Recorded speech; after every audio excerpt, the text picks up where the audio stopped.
네, 오늘 새벽 우리에게 주신 하나님의 말씀은 이사야 6장입니다. 구약성경 974면입니다. 제 6장.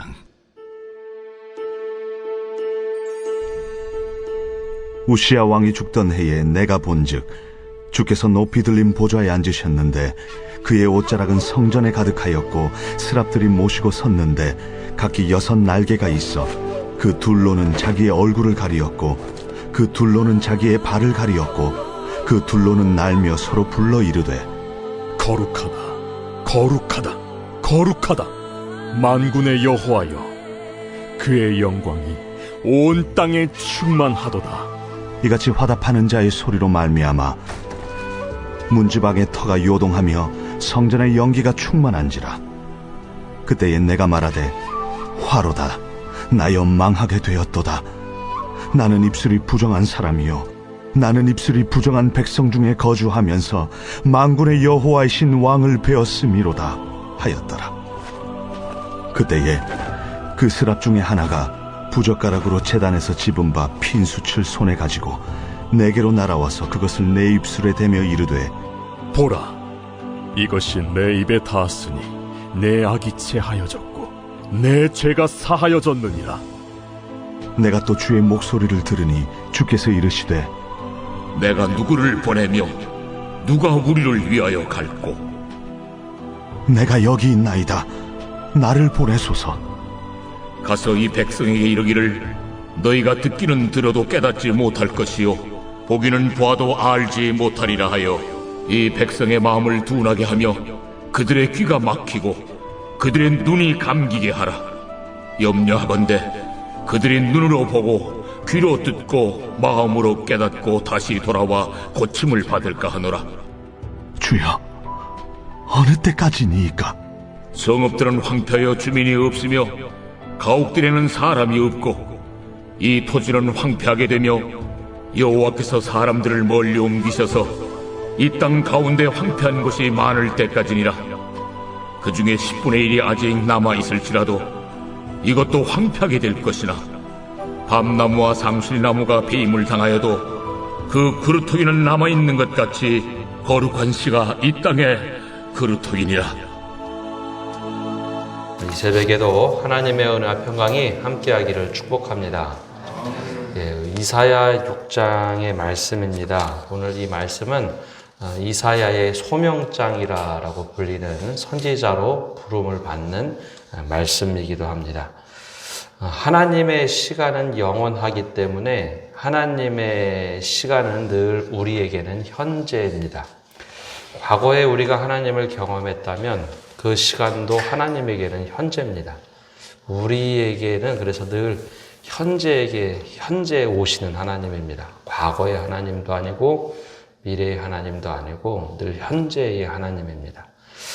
또한 불변하시는 하나님입니다. 하나님은 한번 약속하시면 하나님의 시간은 영원이라는 시간 속에 있기 때문에 우리는 과거와 현재와 미래를 내 뜻대로, 내 생각대로 다르게 생각하지만 하나님은 늘 신실하게 현재로서 약속을 지키시는 하나님입니다. 그래서 하나님의 때는 성경에는 2가지 때를 얘기하는데요. 우리는 흘러가는 시간을 늘 생각하지만 하나님의 시간은 카이로스라고 해서 오늘 나를 만나준 아주 특별한 시간들이다 라고 말을 합니다. 하나님께서 특별한 시간들을 사용하시는데요. 예수님이 오실 때도 이스라엘 백성들에게 메시아 사상이 가장 최고로 충만했을 때 예수님이 오셨고 학자들은 400년 단위로 특별한 시간들을 허락하신다라고도 얘기합니다. 오늘 말씀은 어떤 일이 일어나는가 하면 우시야 왕이 죽던 해에 라고 하면서 6장 1절 말씀이 시작이 됩니다. 우시야가 죽던 게 도대체 어떤 때길래 아주 특정한 시간을 이렇게 정해놨을까라는 거죠. 우시야 왕은 유다의 10번째 왕입니다. 소기의 성과를 이루던 왕이기도 하고 역대상에서는 아주 긍정적으로 평가하는 왕이기도 합니다. 어떤 왕인가 하면 나름대로 종교개혁의 소기의 성과를 이루게 됩니다. 이 종교개혁 그러면 왜 그 종교개혁이라고 할까라고 하는데요. 이스라엘 역사를 보면 다윗과 솔로몬 시대에 최고의 정점을 찍게 됩니다. 제일 부국강병하고 나라를 통일하고 최고의 정점에 올라갔다가 솔로몬 시대 이후부터 남과 북이 갈라지면서 쇠락하기 시작하죠. 북이스라엘은 사마리아의 수도를 만들고 남유다는 그냥 예루살렘을 수도로 삼고 예루살렘 성전 예배를 지키게 됩니다. 근데 그 이후부터 계속해서 쇠퇴기를 겪습니다. 그래서 학자들은 이것을 보고 거대한 배가 침몰하고 있다라고 얘기합니다. 근데 이 거대한 배가 침몰을 하게 되면 처음에는 서서히 기울이지만 어느 임계점이 넘어가면 갑자기 급속도로 배가 침몰하게 되죠. 근데 바로 이 우시야 왕 때가 임계점에 다다를 때 정도가 됩니다. 종교개혁도 소기의 성과를 이루고 군대도 부국 강병을 이루었습니다. 국고성이나 여러 성들도 많이 짓고 또 당시에 신흥 세력이었던 아수르 제국의 디글랏 벨레셀이라는 왕이 팽창 정책을 하면서 이 남유다를 침공을 하는데 이 우시야 왕 때에 그것을 막아냅니다. 이게 아수르가 파죽지세로 계속해서 침략해 들어올 때 이것을 막을 정도로 남유다의 우시야 왕이 강력한 군대를 일으키죠. 근데 그래서였을까요? 이 우시야 왕이 교만에 빠지게 됩니다. 초창기에는 아주 신실했는데 제사장이 드려야 할 예배를 사울이 그랬던 것처럼 이 사울왕이 그랬던 것처럼 우시야 왕이 자신의 마음대로 예배를 드립니다. 그리고 하나님의 벌을 받아서 평생 나병으로 마지막까지 살다가 죽게 되죠. 이 두 번째 이제 아수르가 침공할 때 그때 우시야 왕이 죽게 됩니다. 정확한 때는 알 수가 없는데 이 우시야 왕이 죽던 해 이 왕이라는 기능이 어떤 기능인가? 처음에 사무엘을 통해서 왕을 세울 때요. 하나님 대신하는 왕이라는 생각을 백성들이 계속해서 요구합니다. 우리는 눈에 있는 왕을, 눈으로 보는 왕을 달라. 하나님께서 사무엘이 계속 거절하지만 하나님께서 어쩔 수 없이 그들에게 왕을 허락하라. 그래서 왕이 할 수 있는 것은 전쟁을 하면서 나라를 지키는 일. 그러나 하나님의 소유된 종이다라는 개념을 가지고 있었죠. 그런데 이 우시야 왕이 죽던 해라고 하면은 왕을 잃어버린 겁니다. 전쟁을 수행할 수 있는 왕을 잃어버린 것. 그러면 나라가 급속도로 쇠약하겠죠. 바로 그때 하나님께서 이미 선지자로 활동하던 이사야 선지자를 부르십니다. 왕이 진짜 이스라엘의 왕은 하나님이라는 것을 보여주는 겁니다. 그래서 6장 1절에 보면 우시야 왕이 죽던 해에 내가 본즉 주께서 높이 들린 보좌에 앉으셨는데 그의 옷자락은 성전에 가득하였고 이것은 눈으로 직접 보았다는 것도 있지만 성전 예배를 드리다가 환상 가운데 이 하나님을 뵙는 장면입니다. 근데 이 어떤 장면이 나오는가 하면 이게 우리나라 말로 표현하면은 하나님의 어전회의가 열린 겁니다. 하나님께서 모든 천사들을 부르고 하나님께서 천상에서 큰 회의를, 법정을 열어서 회의를 하기 시작합니다. 근데 이사야가 갑자기 이 성전 환상을 보게 된 거죠. 그럼 어떤 일이 일어나는가? 2절에서부터 5절까지 보면 그 법정의 분위기, 이 어전회의의 분위기가 나오는데 스랍이라고 불리는 천사들이 6개의 날개가 있는데 각각의 두 날개로 발을 가리고 눈을 가리고 두 날개로는 날기 시작하죠. 그 왜 발과 눈을 가릴까요? 천사들조차도 하나님을 똑바로 볼 수 없기 때문입니다. 성경에서는 하나님을 보는 사람은 모두 다 죽는다라고 되어 있습니다. 왜냐하면 하나님을 보는 순간 우리의 죄가 다 드러나고 우리 죄로 가득한 우리가 하나님을 보는 순간 그 죄의 무게에 죽지 않는가라고 사람들은 또 신학자들은 얘기합니다. 그러니까 하나님이 너무 완벽하신 하나님이시기 때문에 경이로운 하나님이시기 때문에 얼굴 보면 죽는다는 거죠. 그래서 천사들조차 눈을 가리고 발을 가리고 두날개로 날기 시작합니다. 그리고서 계속해서 하나님을 찬양하는 것이 거룩하다 거룩하다 거룩하다 만군의 여호와여 그의 영광이 온 땅에 충만하도다. 이게 이사야가 본 환상과 요한 계시록에 나오는 환상이 똑같습니다. 그렇게 계속 이 찬양이 울려 퍼지는 가운데 이사야가 하나님을 뵙게 되죠. 어떻게 될까요? 아, 내가 이제 죽게 됐다. 나 이제 망하게 됐다라는 겁니다. 어느 누구도 하나님을 볼 수가 없는데 하나님의 영광만, 발자락만 보는 게 대부분인데 하나님의 얼굴을 뵙는 순간 내가 이제 죽게 됐구나 라는 것을 깨닫죠. 그래서 6절에 그런 말을 하는 겁니다. 그때 내가 말하되 화로다. 나여 망하게 되었도다. 나는 입술이 부정한 사람이요. 나는 입술이 부정한 백성 중에 거주하면서 만군의 여호와이신 왕을 배웠음이라 하였더라. 하나님을 보는 순간 내가 이제 죽게 됐구나. 이 부정하고 더군다나 이스라엘 백성의 죄악상이 굉장히 심하던 한복판에서 선지자로 그런 거 하나 못 맡고 있던 내가 이제 죽게 됐다라고 자책을 하고 한탄을 합니다. 그때 6절에서 7절에 보면은 스랍 중에 하나가 내려옵니다. 스랍이라고 하는 이 천사가 내려와서 부젓가락으로 제단에 집은 이 숯불을 이렇게 들어서 입에 넣어주죠. 그러면서 이야기합니다. 내 악이 제하여졌고 내 죄가 사하여졌느니라.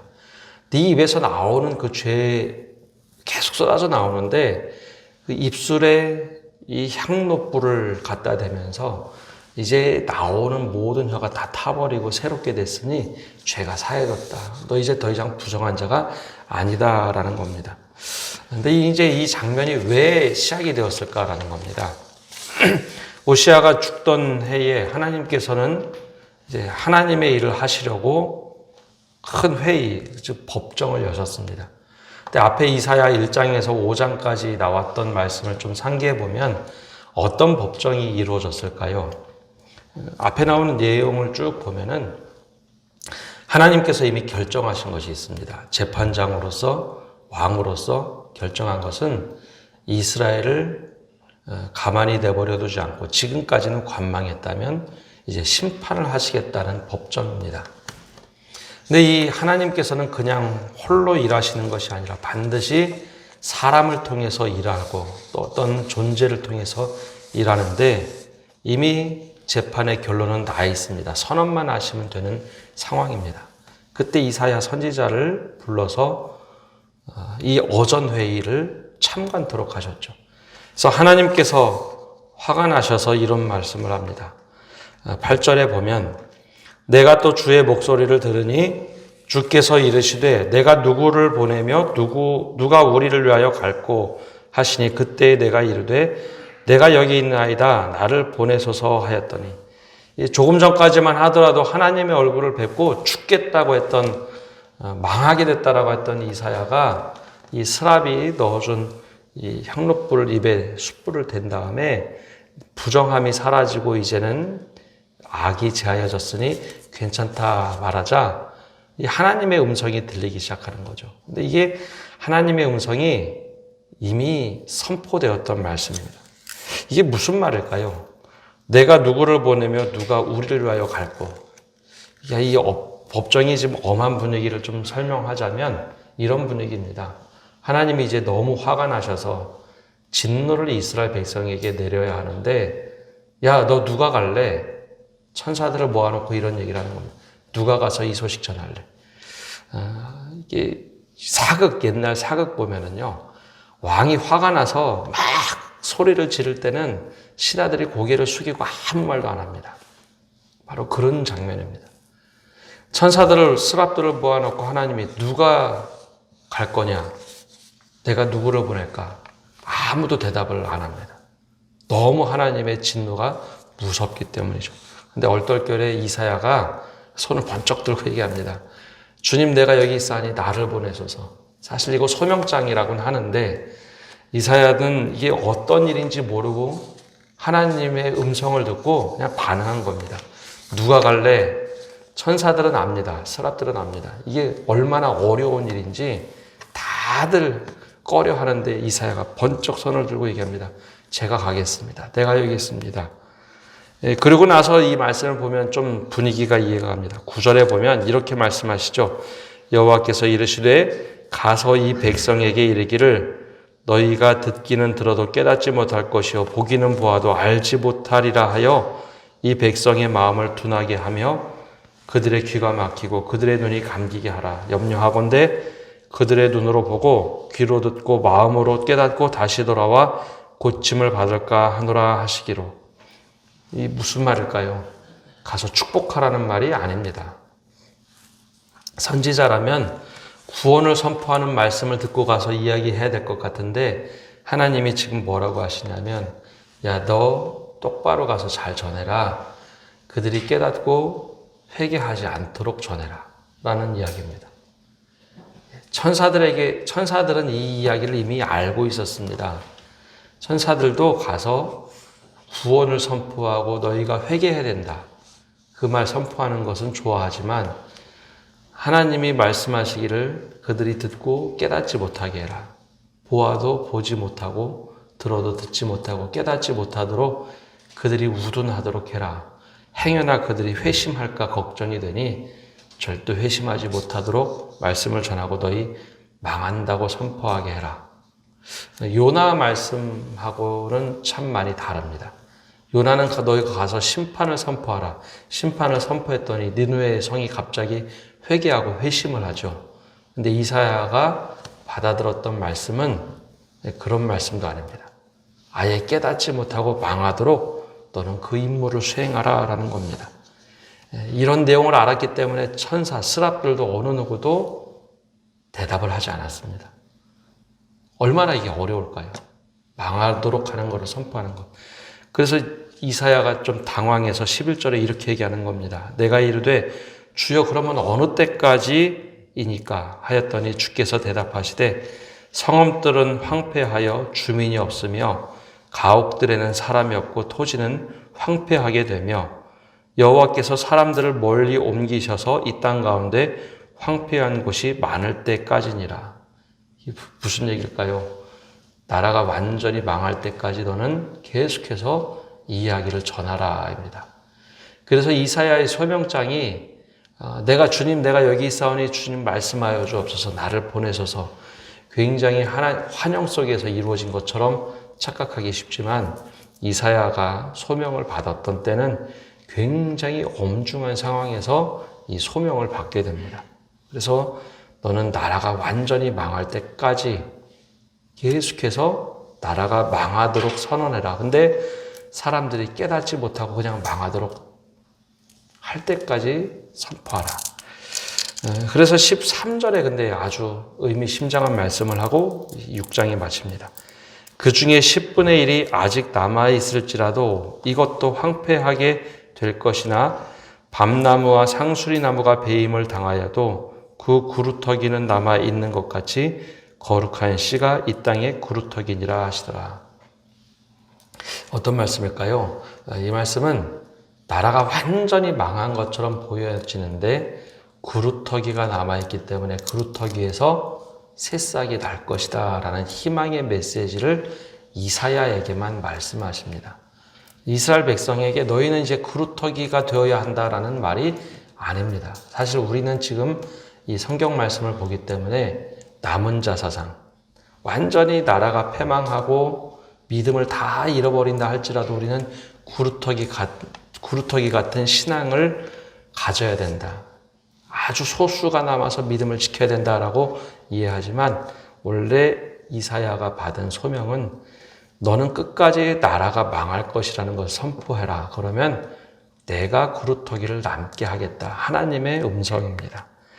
오늘 말씀을 보면 소명장인데요. 하나님의 소명은 우리가 다 준비됐다고 해서 부르시는 것이 아닙니다. 하나님이 준비시키신 대로 우리가 쓰임을 받을 뿐입니다.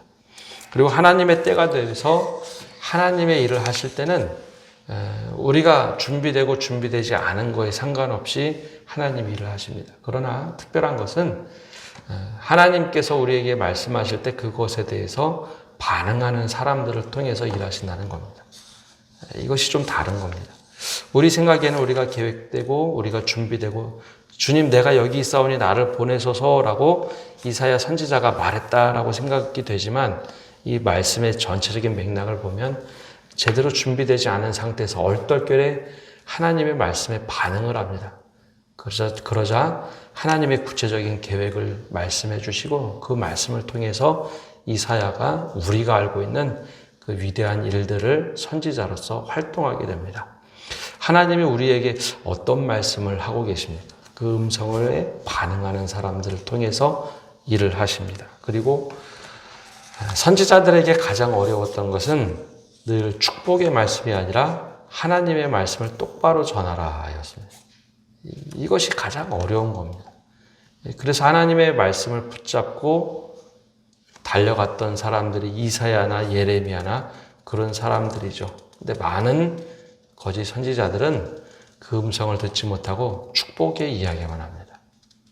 그게 편하고 그것이 사람들에게 도움이 될까? 근데 그것이 대부분은 하나님의 뜻과는 대척되는 일이었기 때문에 선지서에 보면 거짓 선지자들이 많이 일어나고 있음을 보게 됩니다.